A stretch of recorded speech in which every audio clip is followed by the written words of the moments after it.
Railway కోడూరులో మైసూరుపల్లి పంచాయతీలో ఉన్నటువంటి 2085 survey నెంబర్లో ఇది 17 ఎకరాలు ఉన్నటువంటి భూమిని ప్రభుత్వం ఆధ్వర్యంలో ఉంది. దీన్ని వంక పొరంబోకి అని రికార్డులో రాస్తున్నారు.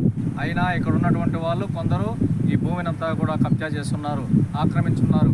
అదేవిధంగా తన భూమి పక్కన దళితులైనటువంటి ఉన్నటువంటి జయరామైనటువంటి ఒక ఎస్సీ కులానికి చెందినటువంటి అతను 2 ఎకరాల పక్కన ఆక్రమించుకొని చేసుకుంటే దాదాపు 4-5 సంవత్సరాల చెట్లని ఈ కూటమి ప్రభుత్వం వచ్చిన తర్వాత దుర్మార్గంగా మొన్న జేసీబీ పెట్టి తీశారు. మరొక బేరు ఉంటే రాత్రి వచ్చేసి మద్యం సేవించి మొత్తం ఇక్కడ చెట్లన్నీ నరికేస్తున్నారు. ఇది చాలా దుర్మార్గం, అన్యాయం.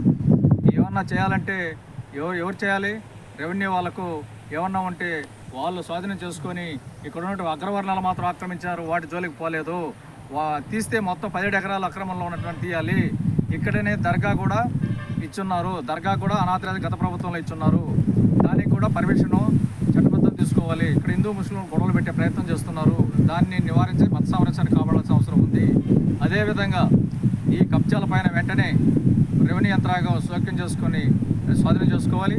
దీంట్లో అవసరమైతే ఈరోజు మనకు పండ్లకు జ్యూస్ పరిశ్రమ ఇక్కడ ఈ ప్రాంతంలో పెట్టాలని గతంలో CI2 కోడూరు అభివృద్ధి పోరాట కమిటీ ఇళ్ల స్థలాలు కావాలని పేదలకు పోరాటం చేసి నిలబెట్టింది. దీన్ని కబ్జా కాకుండా కాపాడింది. బోర్డు కూడా పెట్టున్నాం, కానీ ఈ రోజుకి కొనసాగుతూ ఉంది.